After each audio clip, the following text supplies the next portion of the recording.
السلام علیکم ویورز، امید ہے آپ سب باخیر وفیت ہوں گے۔ اللہ پاک آپ سب کو مجھ سمیت اپنی حفظ و امان میں رکھے۔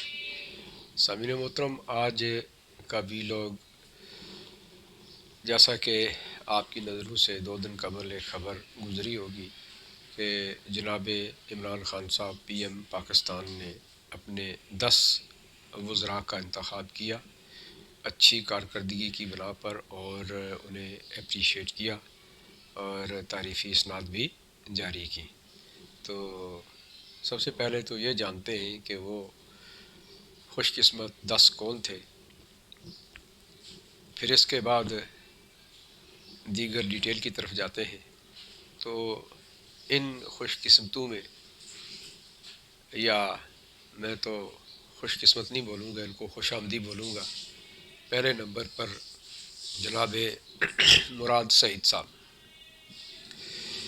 یہ وہ ہستی ہیں جن کے بارے میں بہت کچھ میڈیا پر آپ سن چکے ہیں، اور عمران خان صاحب ابھی برسر اقتدار نہیں آئے تھے تو ان کی ایک مشہور بات کہ 200 ارب ڈالر جس دن عمران خان لائے گا تو 100 ارب ہم قرضے کی صورت میں امریکیوں کے IMF کے منہ پہ ماریں گے، اور 1 ارب جو ہے نا وہ غریب عوام میں تقسیم کریں گے۔ یہ وہ شعلہ بیاں منسٹر ہیں۔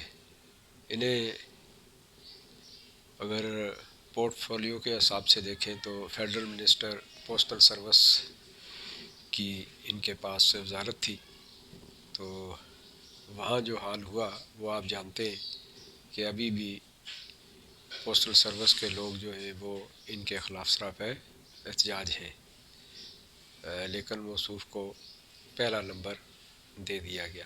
تو یہاں سے آپ اندازہ کر سکتے ہیں کہ پاکستان تحریک انصاف کے سربراہ جناب عمران خان صاحب، جو اس وقت ملک پاکستان کے وزیر اعظم ہیں، کس قدر انصاف پسند ہیں۔ پھر ان کے بارے میں آپ نے یہ بھی ملاحظہ فرمایا ہوگا کہ کچھ عرصہ قبل ایک متنازع بک ریحام خان کی شائع ہوئی تھی، اس کے اندر جو کچھ ان کے بارے میں تعریفیں ہیں وہ بھی کسی سے ڈھکی چھپی نہیں ہے۔ تو یہ تو پہلے نمبر پہ آنے والے محترم جو تھے ان سے متعلق کچھ بات تھی۔ دوسرا نمبر اسد عمر صاحب، ایک اور مہان ہستی ہیں۔ آپ دیکھیے کہ یہ وہ 22 بہترین ٹیم جو عمران خان صاحب نے 22 سال لگا کر تیار کی تھی، اس ٹیم کے یہ سربراہ تھے۔ آپ نے کئی دفعہ سنا ہوگا جناب عمران خان صاحب کی زبانی کہ ہم نے ایک بہترین ٹیم تیار کی ہوئی ہے 22 رکنی، اور 22 سال کی مسلسل محنت اور ٹریننگ ان کو دی ہے، ان میں یہ صاحب سر فہرست تھے۔ اور اسی بنا پر انہیں جب پاکستان تحریک انصاف برسر اقتدار آئی 2018 میں، تو انہیں وزارت خزانہ کا پورٹ فولیو دیا گیا۔ آپ نے دیکھا کہ کچھ ہی عرصے کے بعد یہ صاحب بری طرح ناکام ہوئے اور عمران خان صاحب کو انہیں تبدیل کرنا پڑا۔ آج کل ان صاحب کے پاس ایک جو پورٹ فولیو ہے وہ ہے minister for planning and development. اب یہ دیکھیے کہ یہ بھی انصاف کا ایک اہم تقاضا ہے کہ ایک شخص جو 22 رکنی اعلیٰ ٹیم کا قائد ہو اور ایک تجربہ کرنے کے بعد، یعنی ناکامی کے بعد، اسے ایک اور وزارت دے دی جائے، اور پھر جب انعامات کی بات آئے تو انہیں اپنے ٹاپ 10 میں دوسرا درجہ دیا جائے۔ اس کے بعد ذکر کرتے ہیں جو تیسرا نمبر ہے، یعنی وکٹری سٹینڈ تو فرسٹ سیکنڈ اور تھرڈ ہی ہوتے ہیں، تیسرا درجہ جو ہے وہ ثانیہ نشتر کو دیا گیا۔ ثانیہ نشتر آپ جانتے ہیں کہ یہ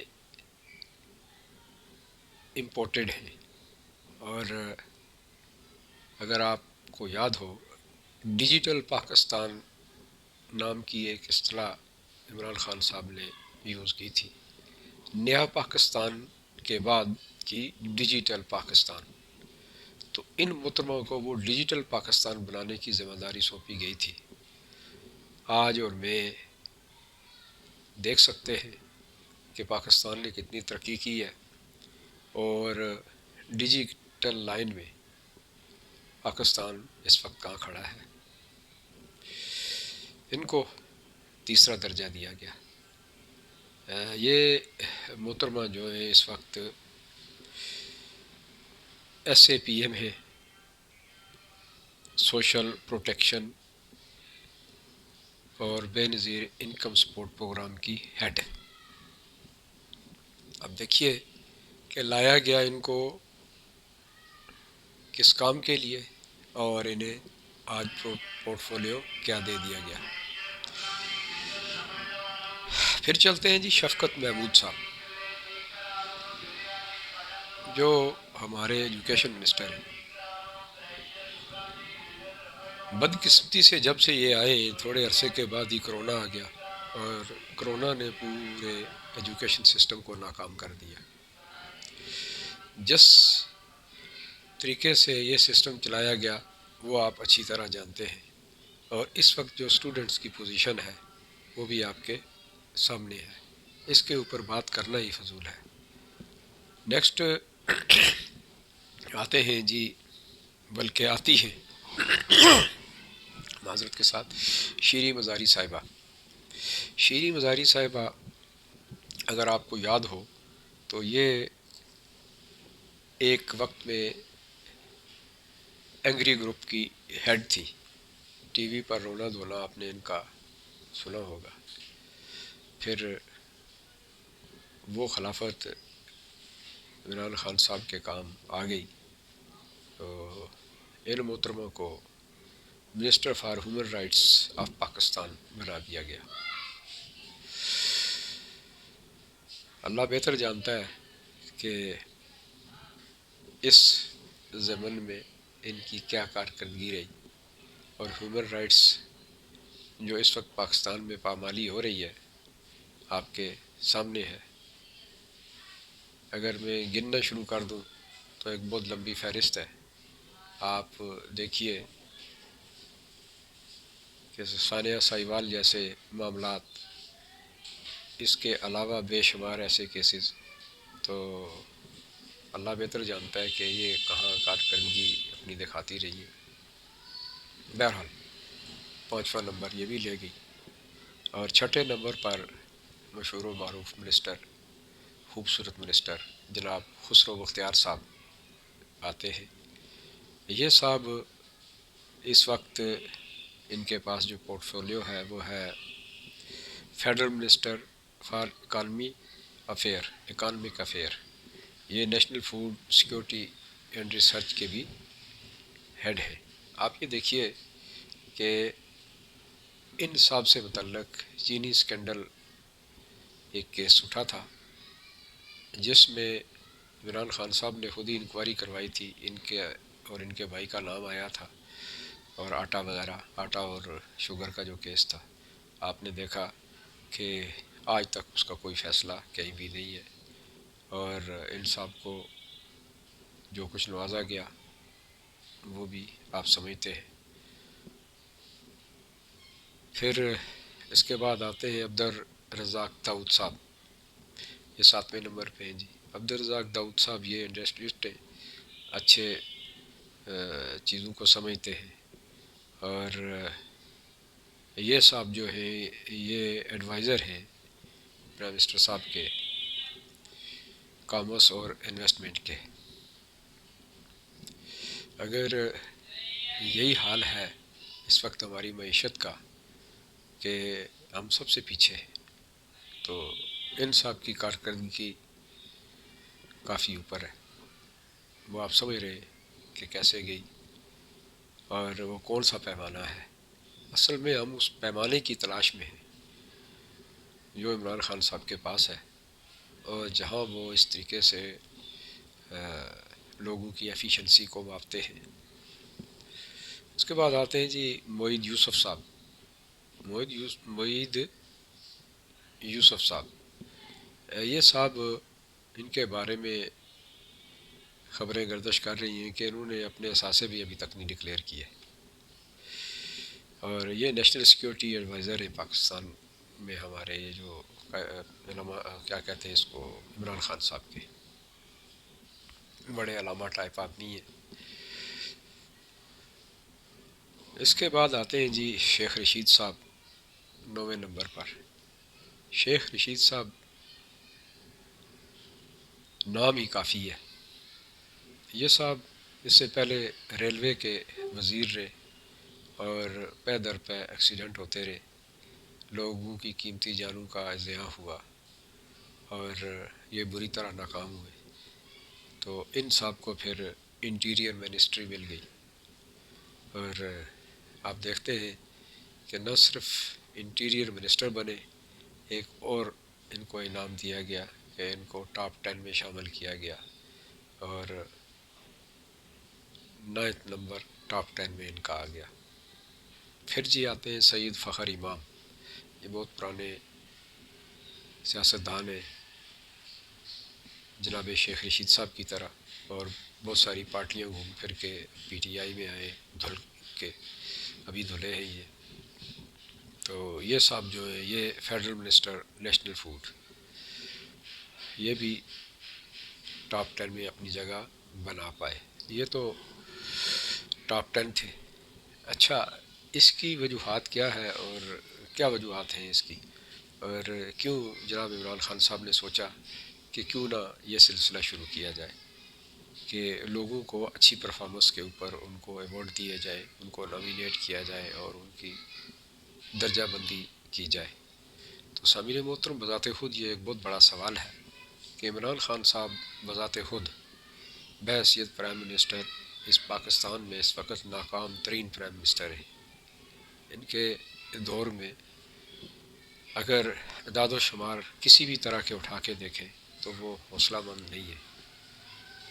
اس قدر دگرگوں حالت ہے کہ اگر آپ معیشت کو دیکھتے ہیں تو یہ ڈیجٹ بھی اس قدر لو پوزیشن پہ ہے کہ آپ دیکھیں جب ان کو حکومت ملی تو 5.5 جی ڈی پی تھی، تو ان لوگوں نے، خاص کر عمران خان صاحب کی ہم جب بات کر رہے ہیں تو یہ مائنس پر ایک وقت میں لے کے آگے، اب شاید کچھ قرض وغیرہ لے کر یہ 2 تک پہنچے ہیں۔ تو اس کے علاوہ باقی جتنی فیلڈز ہیں ان کا اگر جائزہ لیا جائے تو ہر جگہ پہ بیڈ گورننس کے علاوہ ان کے پاس کوئی چیز نہیں ہے دکھانے کے لیے۔ تو آپ خود سوچئے کہ ایک ان ایفیشینٹ پرائم منسٹر جس کے خلاف اس وقت تمام اپوزیشن سراپا احتجاج ہے، اور ان کا مطالبہ بھی یہی ہے کہ ایک نااہل حکمران کو ہٹایا جائے، تو وہ نااہل حکمران اپنے منسٹرز کو ایفیشنسی سرٹیفکیٹ دے رہا ہے۔ بذات خود یہ بھی ایک کھلا تضاد ہے، اور اگر انصاف کی بات کی جائے تو دھجیاں اڑتی نظر آتی ہیں۔ جناب عمران خان صاحب کا کہنا ہے کہ میں چھوٹا تھا، اسکول میں دل نہیں لگتا تھا، صحیح پڑھتا نہیں تھا، تو میرے مارکس بہت کم آتے تھے۔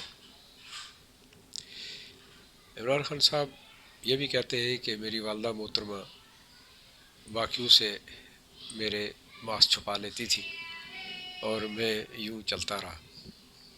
کہتے ہیں کہ ایک دن اسکول کے ہیڈ ماسٹر نے اوپن رزلٹ اناؤنس کیا، تو وہاں جب میرا رزلٹ اناؤنس کیا گیا تو میرے مارکس بہت کم تھے، غالباً یہ اسی تقریر کی بات ہے جس میں یہ ایوارڈ دیے گئے. تو کہتے ہیں کہ بڑی ندامت ہوئی مجھے، تو میں نے یہ فیصلہ کیا کہ اس طریقے سے لوگوں کو بھی سامنے لایا جائے. اب یہ نہیں پتہ کہ یہ اچھی کارکردگی کی بنا پر سامنے آئے ہیں یا بری کارکردگی کی بنا پر. جیسا کہ میں نے ذکر کیا اس سے ہی آپ اندازہ کر سکتے ہیں. تو عمران خان صاحب کو اپنا ماضی یاد آ گیا. وہ کہتے ہیں نا کہ یاد ماضی عذاب ہے یارب، یاد ماضی عذاب ہے یارب. تو یہ بات ہے، یا اسی طرح کا کوئی ایک شعر ہے، مجھے صحیح طرح سے یاد نہیں ہے. سامعین گرام، یہ کچھ پوزیشن جب آپ کے سامنے آتی ہیں تو آپ خود بہتر جج ہیں. آپ کہہ سکتے ہیں کہ یہ عین انصاف ہے یا انصاف کے خلاف ہے. اچھا، اس کے برعکس اگر ہم یہ دیکھیں ایک اور بات، اگر ہم موازنہ کریں تو میں اب وہ نام لینے لگا ہوں جو جگہ نہیں پا سکے لیکن وہ اس وقت کی ہولڈر ہیں. تو سوال بذات خود یہ جنم لیتا ہے کہ یہ جو 10 صاحبان ہیں، ان کے مقابلے میں اگر ہم 10 ہی لوگ دوسرے لیں اور ان کا جائزہ لیں یا ان کی پوزیشن دیکھیں تو بھی آپ بہتر جج کر سکتے ہیں کہ یہ عمران خان صاحب کا یہ جو فیصلہ ہے ان 10 لوگوں کو ایوارڈ دینے کا، یہ کس حد تک درست ہے. مثلا شاہ محمود قریشی ایک پرانے سیاستدان ہیں اور مختلف پارٹیوں سے ہوتے ہوئے، خاص کر پیپلز پارٹی سے ہوتے ہوئے یہاں تک پہنچے ہیں، اور ان کے پاس اس وقت ملک کا سب سے اہم ترین عہدہ وزارت خارجہ کا ہے. آپ خود اندازہ لگائیے کہ ملک کا وزیر خارجہ ٹاپ 10 میں جگہ نہیں پا سکا. پھر دیکھتے ہیں جی حماد اظہر صاحب، بہت قابل شخص ہیں، اور حماد اظہر صاحب اس وقت وزیر توانائی ہے، یعنی انتہائی حساس ترین ان کے پاس پورٹ فولیو ہے، اور یہ بھی 10 میں جگہ نہیں پا سکے. خیر ان کی بنتی بھی نہیں ہے، اس لیے کہ اس وقت بجلی کی حالات جو اس وقت ہے وہ کافی خراب ہے، اور عمران خان صاحب نے اس وقت تک جو پچھلی حکومت ہے اس کی بنسبت کوئی خاص کام بھی نہیں کیا پاور جنریشن کے سلسلے میں. تو ان کا کچھ بات سمجھ میں آتی ہے کہ ان کے نمبر کے اوپر لکیر لگائی جا سکتی ہے. پھر دیکھتے ہیں جی علی محمد خان صاحب. علی محمد خان صاحب بڑے سچے شخص ہیں، اور آپ دیکھتے ہیں کہ ٹی وی پر وہ کس طرح عمران خان صاحب کی تعریفیں کرتے ہیں اور ان کا دفاع کرتے ہیں. یہ وزیر مملکت برائے پارلیمانی امور ہے، انتہائی اہم عہدہ ہے ان کے پاس.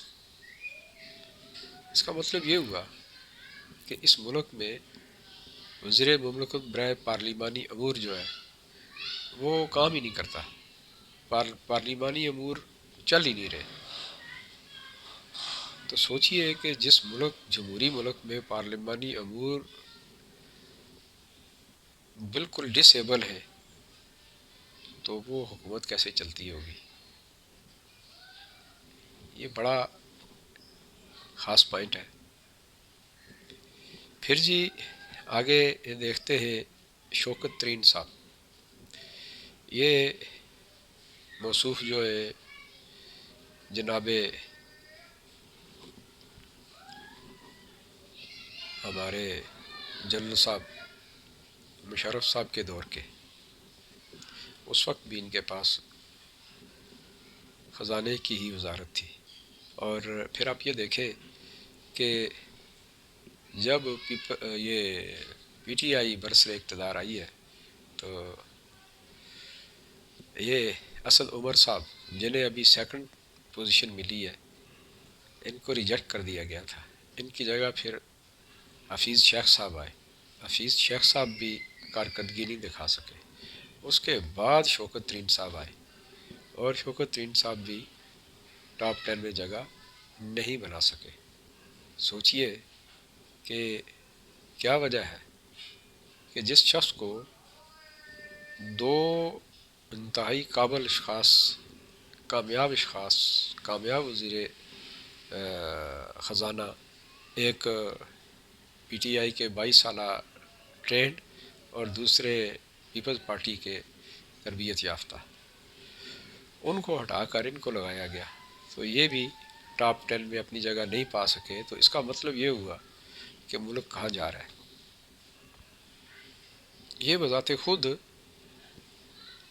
اپنی کمزوریاں سامنے لانے کے مترادف ایوارڈ تھا. پھر آگے چلتے ہیں جی. جناب فروغ نسیم صاحب، یہ محترم وزیر قانون ہے. یعنی اس ملک میں وزیر قانون کام ہی نہیں کرتا. لا اینڈ آرڈر سچویشن یہاں پر آئی کچھ نہیں ہے. وزیر قانون جو ہے، یعنی قانون نام کی کوئی چیز اس ملک میں ہے ہی نہیں ہے. تو اس کا کیا مطلب ہوا؟ جب یہ ناکام ہے تو پھر یہ ملک کیسے چل رہا ہے؟ اٹس مین کہ یہاں جنگل کا قانون ہے. یعنی یہ شخص بھی اپنے 10 ٹاپ وزراء میں نام نہیں بنا سکا. آپ کو یاد ہوگا یہ وہی منسٹر ہے جنہوں نے ایک بار استعفیٰ دے دیا تھا، اپنی ذات کے لیے نہیں، اس حکومت کو بچانے کے لیے. لیکن یہ شخص بھی ٹاپ 10 میں جگہ نہیں بنا سکا. تو سوچئے کہ یہ پیمانہ جو عمران خان صاحب نے کہیں سے لیا ہے یہ کیسے کام کرتا ہے. پھر آگے چلتے ہیں جی. عمر ایوب صاحب. عمر ایوب صاحب بھی مشہور شخصیت ہے. یہ نون لیگ کے دور میں بھی منسٹر تھے. پھر انہیں بھی اس دور میں وزیر خزانہ یہ بنے تھے یا پرویز مشرف صاحب کے دور میں، اور اب یہ صاحب بھی پوزیشن نہیں بنا سکے. پھر مشہور و معروف شخصیت جناب فواد چودھری صاحب، جو خواب میں بھی عمران خان صاحب کے گیت گاتے نظر آتے ہیں. ٹی وی ٹاک شو ہو یا نجی محفل ہو تو یہ صاحب سرگرم عمل نظر آتے ہیں. تو آپ دیکھتے ہیں کہ ان صاحب کے پاس وزیر اطلاعات یعنی وزارت اطلاعات ان کے پاس ہے، اور یہ صاحب بھی ٹاپ 10 میں اپنی جگہ نہیں بنا سکے. پھر جی آگے چلتے ہیں. پرویز خٹک صاحب ٹاپ 10 سے ہٹ کر اگر ناکام 10 کو دیکھے جو جگہ نہیں بنا سکے، ان میں اگر ہم پرویز خٹک کو دیکھیں تو یہ انتہائی سینسیٹیو قسم کا معاملہ ہے کہ ایک ملک کا وزیر دفاع جس شخص کے بل بوتے پر پوری قوم کی سلامتی کا دار و مدار ہے، وہ اس قدر نالائق ہے کہ وہ اپنے 10 ٹاپ لوگوں میں شمار اپنا نہیں کروا سکا. تو یہ ایک بہت بڑا سوالیہ نشان خود اس حکومت کے اوپر بنتا ہے. پھر یہی سچویشن بنتی ہے جو لا اینڈ آرڈر کی بنی ہوئی ہے. آپ دیکھ رہے ہیں کہ اس وقت پھر سے وہ لوگ سرگرم عمل ہیں، آئے دن معاملات ہو رہے. پھر اسٹریٹ کرائم اس قدر بڑھ گئے کہ ایک شریف آدمی وہ باہر جانے سے کتراتا ہے. ملک کی پوزیشن اگرچہ پاکستان آرمی کے پاس ہے سرحدات کی حفاظت، تو وہ اس وجہ سے الحمدللہ کہ محفوظ ہاتھوں میں ہے۔ باقی ان صاحب کی کارکردگی آپ دیکھ لیں، منہ چڑھاتی ہے بقول عمران خان صاحب، اسی لیے وہ اپنی پوزیشن بحال نہیں کر سکے۔ پھر جی فرح حبیب صاحب ہیں، ایک اور شعلہ بیاں مقرر اور وزیر، وہ صاحب بھی پوزیشن نہیں بنا سکے، 10 میں اپنا مقام پیدا نہیں کر سکے۔ آگے چلتے ہیں جی زرتاج گل صاحبہ، وزیر ماحولیات، یہ جو فرماتی ہیں کہ جی عمران خان صاحب کی بدولت موسم تبدیل ہوتے ہیں، وہ صاحبہ بھی اپنی جگہ نہیں بنا سکی، اور شاید انہی کی ایڈوائزری میں عمران خان صاحب بھی فرماتے ہیں کہ پاکستان کے 12 موسم ہیں۔ یہ کچھ سچویشن آپ دیکھ لیجئے۔ خیر ان کی جگہ ویسے بھی نہیں بنتی تھی، لیکن چلے نمک حلالی میں یا وفاداری میں یہ اپنا ثانی نہیں رکھتی ہیں۔ اب میرا تو خیال تھا کہ ہم 10 کا مقابلہ 10 کے ساتھ کریں، لیکن ایک اور موصوف مجھے یاد آگے، صداقت عباسی صاحب بہت محنت کرتے ہیں، ٹی وی ٹاک شوز میں یہ اپنی جان کی بازی لگا دیتے ہیں، لیکن یہ بھی ٹاپ 10 میں اپنا نام پیدا نہ کر سکے۔ یہ آپ کے سامنے ساری سچویشن ہے۔ اب اس کے اوپر آپ بہتر جج ہیں، میں نے آپ کے سامنے جو میری کچھ اطلاعات تھی اس کے مطابق ذکر کیا، بھی آپ اپنی ججمنٹ کومنٹس میں دیجئے۔ مجھے امید ہے کہ اس بار آپ ضرور کومنٹس میں کچھ کہیں گے۔ اس کے ساتھ ہی مجھے اجازت دیجئے، آخر میں یہی کہ سبسکرپشن بالکل بھی نہیں آ رہی، سبسکرائب کرتے رہا کریں، دل بڑا رکھیں، فراخ دلی کا مظاہرہ کریں۔ آپ کا یہ وقت سبسکرپشن کا میرے لیے حوصلہ افزا ہوگا۔ بیل آئیکن بھی پریس کیا کریں تاکہ آپ سے رابطہ رہے۔ اسی کے ساتھ ہی مجھے اجازت دیجیے، اللہ حافظ۔